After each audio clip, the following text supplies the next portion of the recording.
I'd like to tell you about the strangest secret in the world.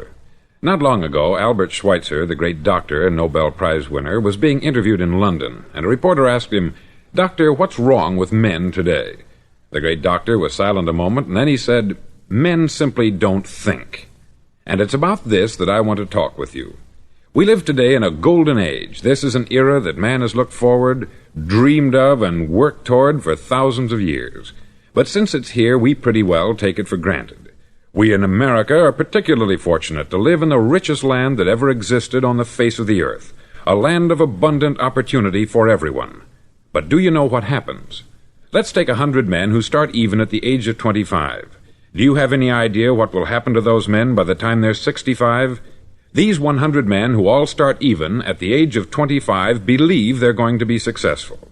If you asked any one of these men if he wanted to be a success, he'd tell you that he did. And you'd notice that he was eager toward life, that there was a certain sparkle to his eye, an erectness to his carriage, and life seemed like a pretty interesting adventure to him. But by the time they're 65, 1 will be rich, 4 will be financially independent, 5 will still be working, 54 will be broke. Now think a moment. Out of the 100, only 5 make the grade. Why do so many fail? What has happened to the sparkle that was there when they were 25? What's become of the dreams, the hopes, the plans? And why is there such a large disparity between what these men intended to do and what they actually accomplished? When we say about 5% achieve success, we have to define success. And here's the definition. Success is the progressive realization of a worthy ideal. If a man is working toward a predetermined goal and knows where he's going, that man is a success. If he's not doing that, he's a failure. Success is the progressive realization of a worthy ideal. Rollo May, the distinguished psychiatrist, wrote a wonderful book called Man's Search for Himself. And in this book he says, "The opposite of courage in our society is not cowardice, it is conformity." And there you have the trouble today. It's conformity. People acting like everyone else, without knowing why, without knowing where they're going. Now think of it. In America right now, there are over 14 million people 65 years of age and over, and about 13 million of these 14 million are broke. They're dependent on someone else for life's necessities. Now, we learn to read by the time we're 7. We learn to make a living by the time we're 25. Usually, by that time, we're not only making a living, we're supporting a family. And yet, by the time we're 65, we haven't learned how to become financially independent in the richest land that has ever been known. Why? We conform. And the trouble is that we're acting like the wrong percentage group, the 95% who don't succeed. Now, why do these people conform? Well, they don't know, really. These people believe that their lives are shaped by circumstances, by things that happen to them, by exterior forces. They're outer-directed people. A survey was made one time that covered a lot of men, working men, and these men were asked this question: why do you work? Why do you get up in the morning? 19 out of 20 had no idea. If you ask them, they'll say, everyone goes to work in the morning. And that's the reason they do it, because everyone else is doing it. Now let's get back to our definition of success. Who succeeds? The only man who succeeds is the man who is progressively realizing a worthy ideal. He's the man who says, I'm going to become this, and then begins to work toward that goal. I'll tell you who the successful people are. A success is the school teacher who's teaching school because that's what she wanted to do. The success is the woman who's a wife and mother because she wanted to become a wife and mother and is doing a good job of it. The success is the man who runs the corner gas station because that's what he wanted to do. The success is the successful salesman who wants to become a top-notch salesman and grow and build with his organization. A success is anyone who is doing deliberately a predetermined job because that's what he decided to do deliberately. But only 1 out of 20 does that. That's why today there isn't really any competition, unless we make it for ourselves. Instead of competing, all we have to do is create. Now, for 20 years, I looked for the key which would determine what would happen to a human being. Was there a key I wanted to know which would make the future a promise that we could foretell to a large extent? Was there a key that would guarantee a person's becoming successful if he only knew about it and knew how to use it? Well, there is such a key, and I've found it. Have you ever wondered why so many men work so hard and honestly without ever achieving anything in particular, and others don't seem to work hard and yet seem to get everything? They have the magic touch.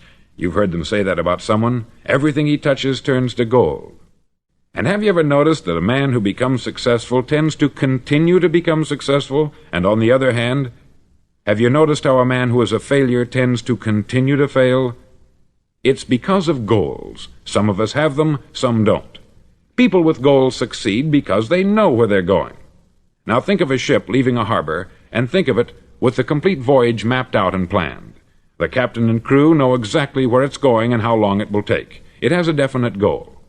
9,999 times out of 10,000 it will get to where it started out to get. Now let's take another ship, just like the first, only let's not put a crew on it, or a captain at the helm. Let's give it no aiming point, no goal, no destination. We just start the engines and let it go. I think you'll agree with me that if it gets out of the harbor at all, it will either sink or wind up on some deserted beach a derelict. It can't go any place because it has no destination and no guidance. It's the same with a human being. Take the salesman, for example. There is no other person in the world today with the future of a good salesman. Selling is the world's highest paid profession, if we're good at it and if we know where we're going. Every company needs top-notch salesmen, and they reward those men. The sky is the limit for them. But how many can you find? Someone once said, "The human race is fixed, not to prevent the strong from winning, but to prevent the weak from losing." The American economy today can be likened to a convoy in time of war. The entire economy is slowed down to protect its weakest link, just as the convoy had to go at the speed that would permit its slowest vessel to remain in formation. That's why it's so easy to make a living today. It takes no particular brains or talent to make a living and support a family today. So we have a plateau of so-called security, if that's what a person's looking for. But we do have to decide how high above this plateau we want to aim for. Now let's get back to the strangest secret in the world, the story that I wanted to tell you today. Why do men with goals succeed in life, and men without them fail? Well, let me tell you something which, if you really understand it, will alter your life immediately. If you understand completely what I'm going to tell you from this moment on, your life will never be the same again. You'll suddenly find that good luck just seems to be attracted to you. The things you want just seem to fall in line. And from now on, you won't have the problems, the worries, the gnawing lump of anxiety that perhaps you've experienced before. Doubt, fear, well, they'll be things of the past. Here's the key to success, and the key to failure. We become what we think about. Now let me say that again. We become what we think about. Throughout all history, the great wise men and teachers, philosophers and prophets have disagreed with one another on many different things.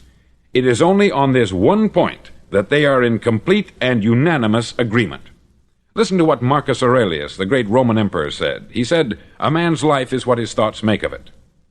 Disraeli said this, "Everything comes if a man will only wait.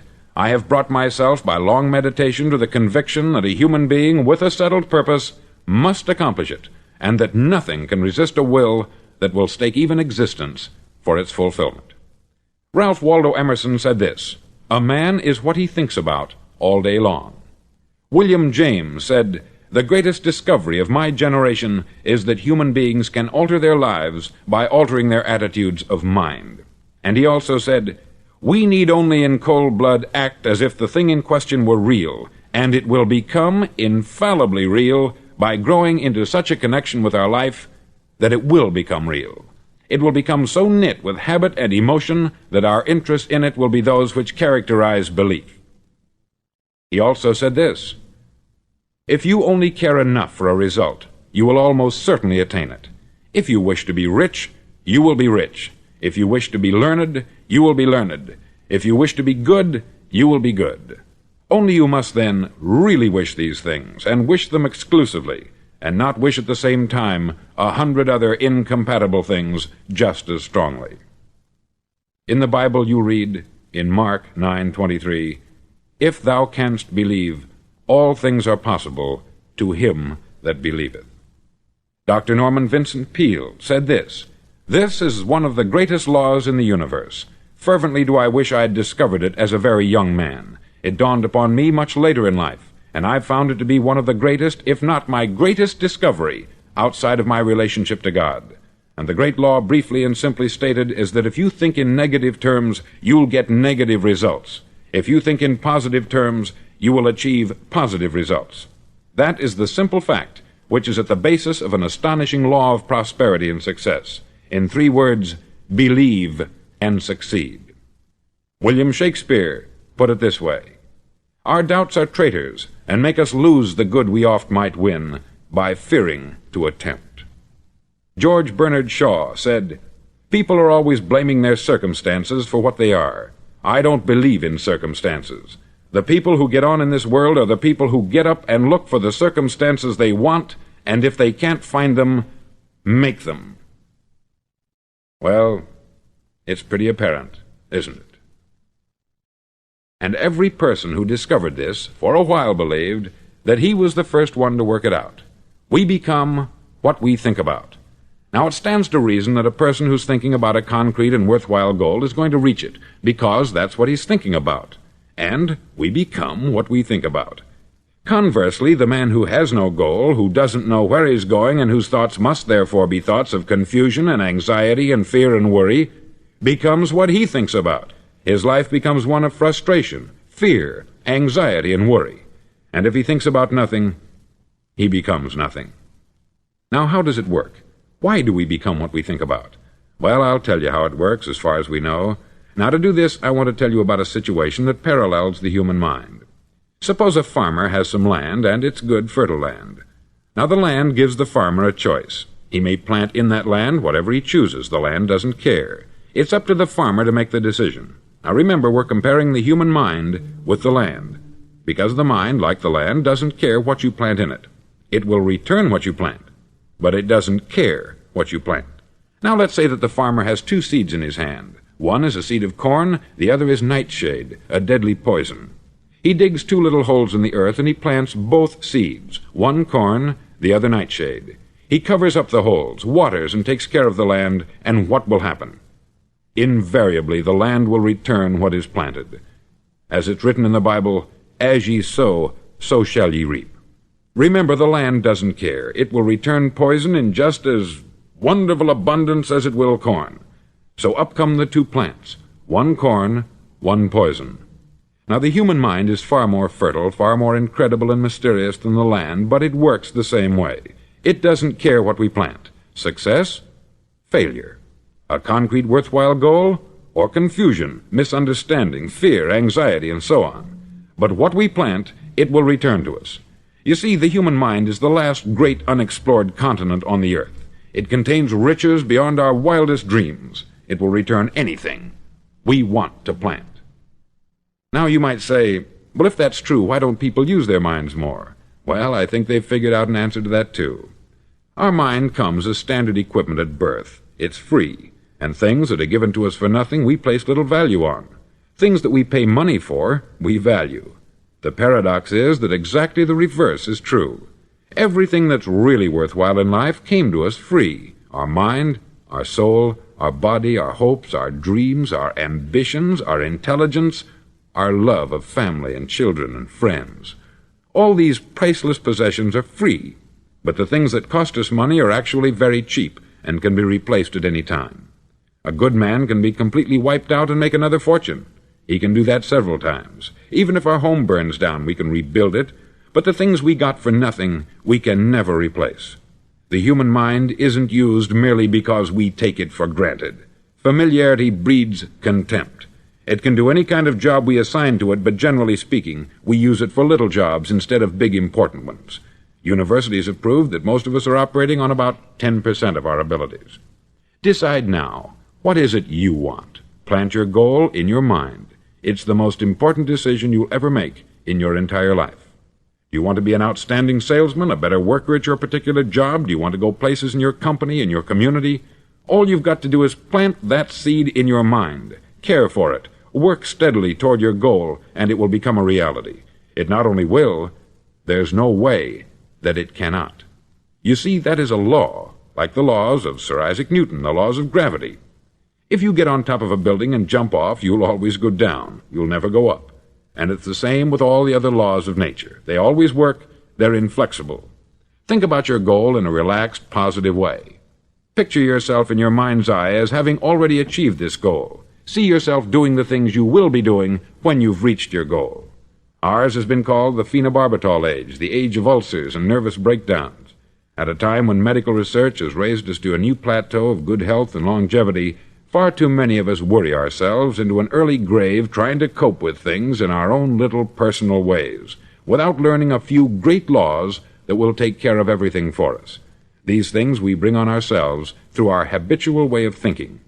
Every one of us is the sum total of his own thoughts. He is where he is because that is exactly where he really wants to be, whether he'll admit that or not.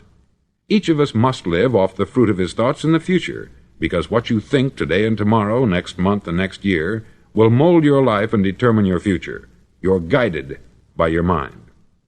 I remember one time I was driving through Arizona and I saw one of those giant earth-moving machines roaring along the road at about 35 miles an hour with what looked like 20 tons of dirt in it, a tremendous, incredible machine, and there was a little man perched way up on top with the wheel in his hands guiding it. And as I drove along, I was struck by the similarity of that machine to the human mind. Just suppose you're sitting at the controls of such a vast source of energy. Are you going to sit back and fold your arms and let it run itself into a ditch? Or are you going to keep both hands firmly on the wheel and control and direct this power to a specific, worthwhile purpose? It's up to you. You're in the driver's seat. You see, the very law that gives us success is a two-edged sword. We must control our thinking. The same rule that can lead a man to a life of success, wealth, happiness, and all the things he's ever dreamed of for himself and his family, that very same law can lead him into the gutter. It's all in how he uses it, for good or for bad. This is the strangest secret in the world. Now, why do I say it's strange, and why do I call it a secret? Actually, it isn't a secret at all. It was first promulgated by some of the earliest wise men, and it appears again and again throughout the Bible. But very few people have learned it, understand it. That's why it's strange, and why, for some equally strange reason, it virtually remains a secret. I believe that you could go out and walk down the main street of your town and ask one man after another what the secret of success is, and you probably wouldn't run into one man in a month who could tell you. Now, this information is enormously valuable to us, if we really understand it and apply it. It's valuable to us not only for our own lives, but the lives of those around us, our family, employees, associates, and friends. Life should be an exciting adventure. It should never be a bore. A man should live fully, be alive. He should be glad to get out of bed in the morning. He should be doing a job he likes to do because he does it well. One time I heard Grove Patterson make a speech, the editor-in-chief of the Toledo Daily Blade, and as he concluded his speech, he said something that I've never forgotten. He said something like this: "My years in the newspaper business have convinced me of several things, among them that people are basically good, and that we came from someplace, and we're going someplace. So we should make our time here an exciting adventure. The architect of the universe didn't build a stairway leading nowhere." And the greatest teacher of all, the carpenter from the plains of Galilee, gave us the secret time and time again. "As ye believe, so shall it be done unto you." I've explained the strangest secret in the world and how it works. Now I want to explain how you can prove to yourself the enormous returns possible in your own life by putting this secret to a practical test. I want you to make a test that will last 30 days. Now, it isn't going to be easy. If you'll give it a good try, it will completely change your life for the better. Back in the 17th century, Sir Isaac Newton, the English mathematician and natural philosopher, gave us some natural laws of physics which apply as much to human beings as they do to the movement of bodies in the universe. Now, one of these laws is that for every action, there is an equal and opposite reaction. Simply stated, as it applies to you and me, it means we can achieve nothing without paying the price. The results of your 30-day experiment will be in direct proportion to the effort you put forth. To be a doctor, you must pay the price of long years of difficult study. To be successful in selling, and remember that each of us succeeds to the extent of his ability to sell, selling our families on our ideas, selling education in schools, selling our children on the advantages of living the good and honest life, selling our associates and employees on the importance of being exceptional people, to, of course, the profession of selling itself. But to be successful in selling our way to the good life, we must be willing to pay the price. Now, what is that price? Well, it's many things. First, it's understanding emotionally, as well as intellectually, that we literally become what we think about, that we must control our thoughts if we're to control our lives. It's understanding fully that, as ye sow, so shall ye reap. Secondly, it's cutting away all the fetters from the mind and permitting it to soar as it was divinely designed to do. It's the realization that your limitations are self-imposed, and that the opportunities for you today are enormous beyond belief. It's rising above narrow-minded pettiness and prejudice.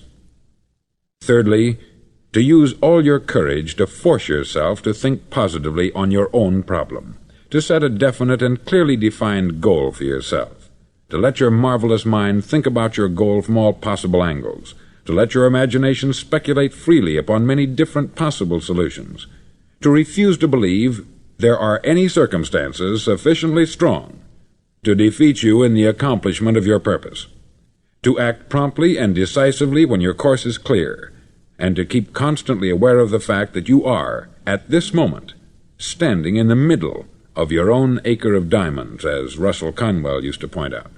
Fourth, save at least 10% of what you earn. It's also remembering that no matter what your present job, it has enormous possibilities if you're willing to pay the price. Now let's just go over the important points in the price each of us must pay to achieve the wonderful life that can be ours. It is, of course, worth any price. 1. You will become what you think about. 2. Remember the word imagination. Let your mind soar. 3. Courage. Concentrate on your goal every day. 4. Save 10% of what you earn. And action. Ideas are worthless unless we act on them. Now I'll try to outline the 30-day test I want you to make. Now keep in mind that you have nothing to lose by making this test, and everything you could possibly want to gain. There are two things that may be said of everyone. Each of us wants something, and each of us is afraid of something. I want you to write on a card what it is you want more than anything else. It may be more money. Perhaps you'd like to double your income or make a specific amount of money. It may be a beautiful home. It may be success at your job. It may be a particular position in life. It could be a more harmonious family. Each of us wants something. Write down on your card specifically what it is that you want. Make sure it's a single goal and clearly defined. You needn't show it to anyone, but carry it with you so that you can look at it several times a day. Think about it in a cheerful, relaxed, positive way each morning when you get up, and immediately you have something to work for, something to get out of bed for, something to live for. Look at it every chance you get during the day and just before going to bed at night. As you look at it, remember that you must become what you think about, and since you're thinking about your goal, you realize that soon it will be yours. In fact, it's yours really the moment you write it down and begin to think about it. Look at the abundance all around you as you go about your daily business. You have as much right to this abundance as any other living creature. It's yours for the asking. Now we come to the difficult part. Difficult because it means the formation of what is probably a brand new habit, and new habits are not easily formed. Once formed, however, it'll follow you for the rest of your life. Stop thinking about what it is you fear. Each time a fearful or negative thought comes into your consciousness, replace it with a mental picture of your positive and worthwhile goal. There will come times when you will feel like giving up. It's easier for a human being to think negatively than positively. That's why only 5% is successful. You must begin now to place yourself in that group. For 30 days you must take control of your mind. It will think only about what you permit it to think. Each day for this 30-day test, do more than you have to do. In addition to maintaining a cheerful, positive outlook, give of yourself more than you've ever done before. Do this knowing that your returns in life must be in direct proportion to what you give. The moment you decide on a goal to work toward, you're immediately a successful person. You're then in that rare and successful category of people who know where they're going. Out of every 100 people, you belong to the top 5. Don't concern yourself too much with how you're going to achieve your goal. Leave that completely to a power greater than yourself. All you have to do is know where you're going. The answers will come to you of their own accord. Remember these words from the Sermon on the Mount, and remember them well. Keep them constantly before you this month of your test. Ask, and it shall be given you. Seek, and ye shall find. Knock, and it shall be opened unto you. For every one that asketh receiveth, and he that seeketh findeth, and to him that knocketh it shall be opened. It's as marvelous and as simple as that. In fact, it's so simple that in our seemingly complicated world it's difficult for an adult to understand that all he needs is a purpose and faith. For 30 days, do your best. If you're a salesman, go at it as you've never done before, not in hectic fashion, but with the calm, cheerful assurance that time well spent will give you the abundance in return you deserve and want. No matter what your job, do it as you've never done it before for 30 days. And if you've kept your goal before you every day, you'll wonder and marvel at this new life you've found. Dorothea Brand, outstanding editor and writer, discovered it for herself and tells about it in her fine book, Wake Up and Live. Her entire philosophy is reduced to the words, act as though it were impossible to fail. She made her own test with sincerity and faith, and her entire life was changed to one of overwhelming success. Now you make your test for 30 full days. Don't start your test until you've made up your mind to stick with it. You see, by being persistent, you're demonstrating faith. Persistence is simply another word for faith. If you didn't have faith, you would never persist.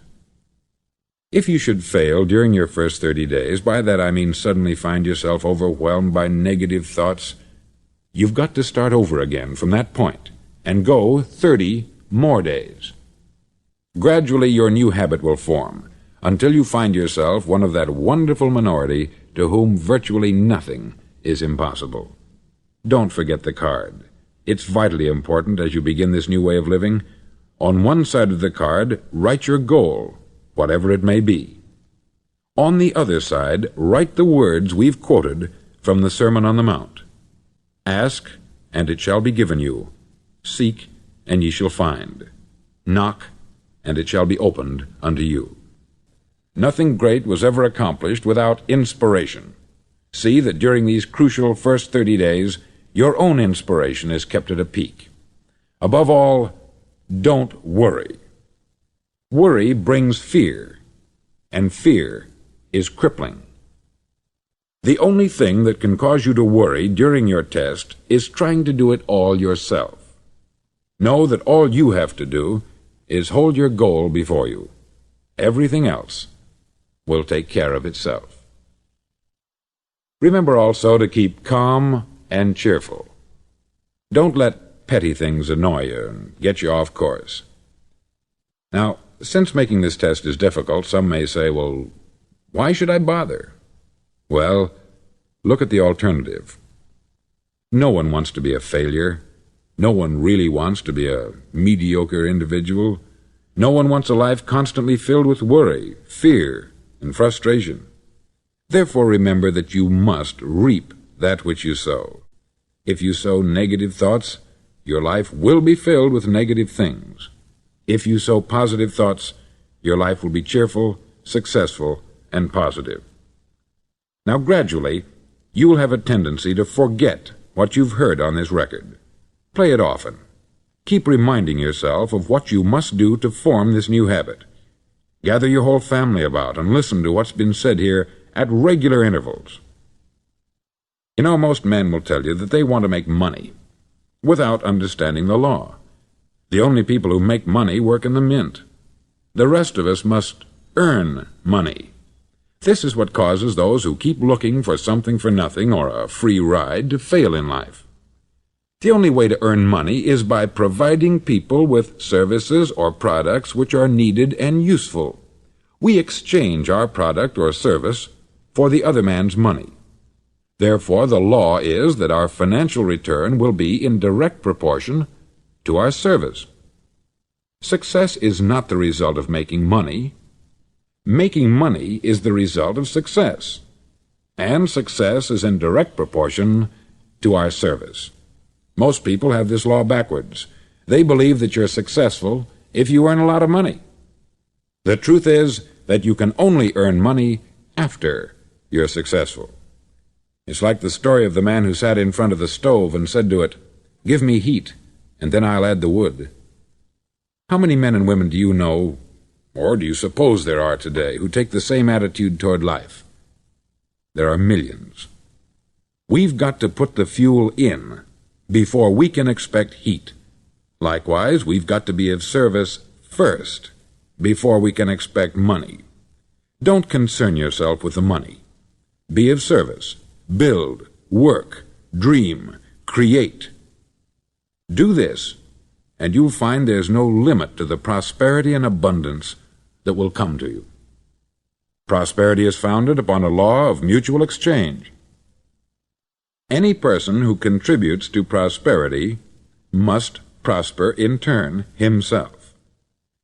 Sometimes the return will not come from those you serve, but it must come to you from someplace, for that is the law. For every action there is an equal and opposite reaction. As you go daily through your 30-day test period, remember that your success will always be measured by the quality and quantity of service you render, and money is a yardstick for measuring this service. No man can get rich himself unless he enriches others. There are no exceptions to a law. You can drive down any street in America and from your car estimate the service that's being rendered by the people living on that street. Had you ever thought of this yardstick before? It's interesting.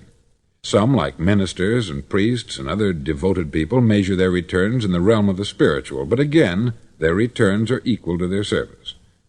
Once this law is fully understood, any thinking person can tell his own fortune. If he wants more, he must be of more service to those from whom he receives his return. If he wants less, he has only to reduce this service. This is the price you must pay for what you want. If you believe you can enrich yourself by deluding others, you can only end by deluding yourself. It may take some time, but just as surely as you breathe, you'll get back what you put out. Don't ever make the mistake of thinking you can avert this. It's impossible. The prisons and the streets where the lonely walk are filled with people who tried to make new laws just for themselves. We may avoid the laws of man, but there are greater laws that cannot be broken. An outstanding medical doctor recently pointed out 6 steps that will help you realize success. 1. Set yourself a definite goal. 2. Quit running yourself down. 3. Stop thinking of all the reasons why you cannot be successful, and instead think of all the reasons why you can. 4. Trace your attitudes back through your childhood and try to discover where you first got the idea you couldn't be a success, if that's the way you've been thinking. 5. Change the image you have of yourself by writing out a description of the person you would like to be. And 6. Act the part of the successful person you have decided to become. The doctor who wrote those words is a noted West Coast psychiatrist, David Harold Fink, M.D. Do what all experts since the dawn of recorded history have told you you must do. Pay the price by becoming the person you want to become. It's not nearly as difficult as living unsuccessfully. Make your 30-day test. Then repeat it. Then repeat it again. Each time it will become more a part of you until you'll wonder how you could ever have lived any other way. Live this new way, and the floodgates of abundance will open and pour over you more riches than you may have dreamed existed. Money? Yes, lots of it. But what's more important, you'll have peace. You'll be in that wonderful minority who lead calm, cheerful, successful lives. Start today. You have nothing to lose, but you have a life to win.